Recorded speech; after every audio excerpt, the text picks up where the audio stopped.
యోహాను సువార్త 14:17 ఒకసారి చదువుదాం.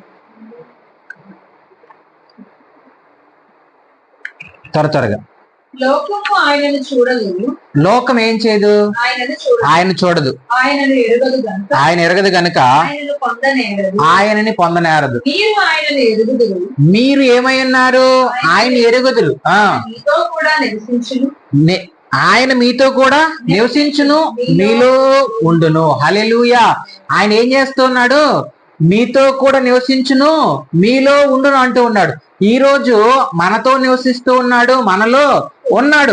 మనము ఎందుకు పనికిరాని వారము, పాపులుగా ఉన్నాము, లోకములో ఉన్నాము. మన కొరకు ఆయన రక్తం ఇచ్చి మనల్ని పరిశుద్ధులుగా చేసుకుని ఆయన ఆత్మ సంబంధమైన మందిరములుగా మనల్ని కట్టుకుంటూ ఈరోజు ఆయన మనతో నివసిస్తూ ఉన్నాడు, మనలో ఉన్నాడు. హల్లెలూయా.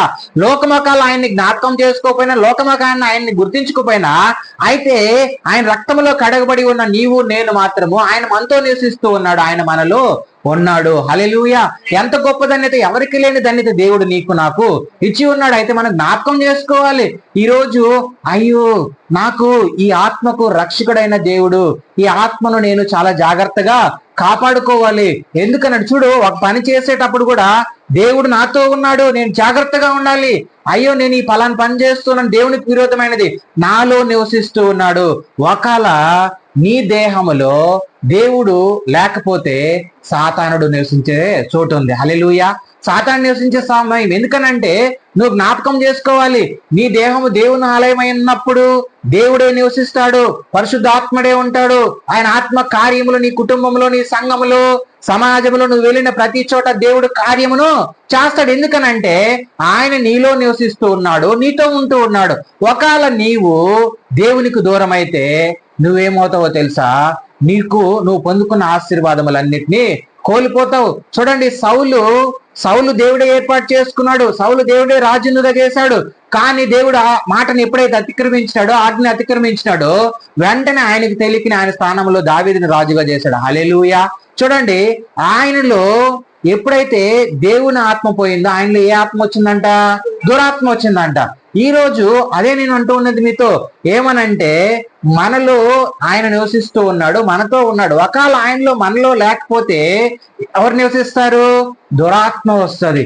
దురాత్మ ఎక్కడికి నడిపిస్తుంది తెలుసా, పాపంలోకి నడిపిస్తుంది. దురాత్మ ఎక్కడికి నడిపిస్తుంది, భయంకరమైన కార్యములు చేయమంటది, నరహత్య చేయమంటది, వ్యభిచరించమంటది, దొంగిలించమంటది. పాప జీవితము, పాత జీవితం అన్నిటినీ కూడా అది బోధిస్తుంది నీకు. అయితే పరలోకములో ఉన్న దేవుడు, ఆత్మ సంబంధమైన నిలయముగా ఉన్న నీకేం బోధిస్తాడు తెలుసా, అవన్నీ దేవునికి విరోధమైనటివి. నువ్వు నా సత్యమును అనుసరించు, నీవు నా కట్టడంలో నువ్వు కట్టబడుచు ఉన్నావు కాబట్టి నువ్వు దేవునికి మహిమకరంగా జీవించు అంటది. హల్లెలూయా. ఎందుకు చెప్పాలి, ఆయన మనతో నివసిస్తూ ఉన్నాడు, మనలో ఉన్నాడు. హల్లెలూయా.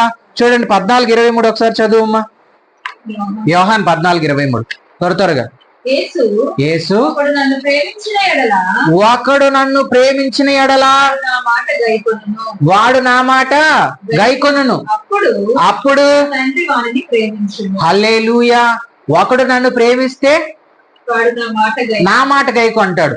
ఇప్పుడు దేవుని మాట నువ్వు విన్నావనుకో, నువ్వు వింటే అప్పుడు ఆయన మాట నువ్వేమింటావు, గైకొంటావు. అంటే వింటావు, గ్రహిస్తావు, దాని ప్రకారము జీవిస్తావు. అప్పుడు తండ్రి ప్రేమను నువ్వు పొందుకోగలుగుతావు, నేను పొందుకోగలుగుతాను.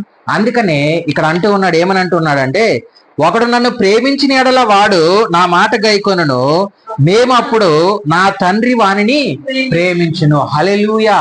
నువ్వు యేసుక్రీస్తు ప్రభు ద్వారా ప్రేమించబడతావు, తండ్రి ద్వారా ప్రేమించబడతావు. పరిశుద్ధాత్ముడు నీకు సహాయంగా ఉంటాడు, ఆయన ఆదరణకర్తగా ఉంటాడు, ఆయన ఆశీర్వాదకర్తగా ఉంటాడు, నీకు బోధిస్తాడు, నిన్ను నడిపిస్తాడు, నిన్ను ఎక్కడికి తీసుకెళ్ళాలి అక్కడికి తీసుకెళ్లి క్షేమంగా ఆయన గమ్యమునకు చేరస్తాడు. ఎందుకనంటే నీలో ఆయన ఉన్నాడు. హల్లెలూయా. నీతో నివసిస్తూ ఉన్నాడు. కాబట్టి మనం జ్ఞాపకం చేసుకోవాలి, ఈ లోకము చూడండి, కొన్ని విషయాల్లో మనము దేవుడు నిన్ను ఒక ప్లేస్ లో పెట్టాడు అని అంటే, ఈరోజు ఈ ప్లేస్ లో మనల్ని పెట్టాడనంటే ఆయన ధూపమును వెలిగించుటకే ఆయన ఆ ప్లేస్ లో తీసుకొచ్చి నన్ను పెట్టాడు.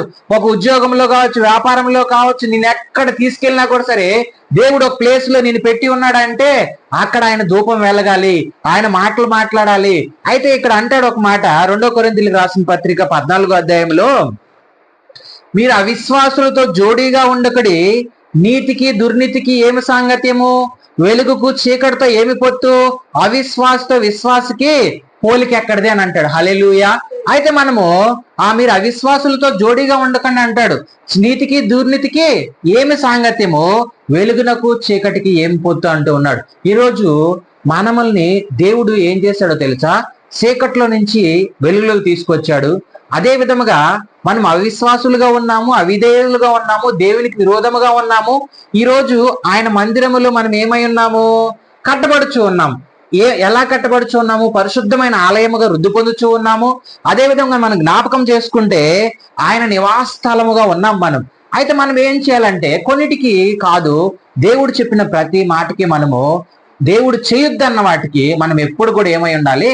దూరంగా ఉండాలి. ఎందుకు? నువ్వు ఆత్మ సంబంధమైన మందిరముగా ఉన్నావు. ఆయన నీలో నివసిస్తూ ఉన్నాడు. నువ్వు మర్చిపోకూడదు ప్రియ దేవుని బిడ్డ. ఎందుకనంటే మనం ఎక్కడికి వెళ్తూ ఉన్నా దేవుని దూతలు మనతో తోడుగా ఉంటాయి. ప్రతి ఒక్కటి ఆయన నేత్రం మనల్ని సంచారం చేస్తూ ఉంటది, మనల్ని చూస్తూ ఉంటది ఈ లోకమంతా.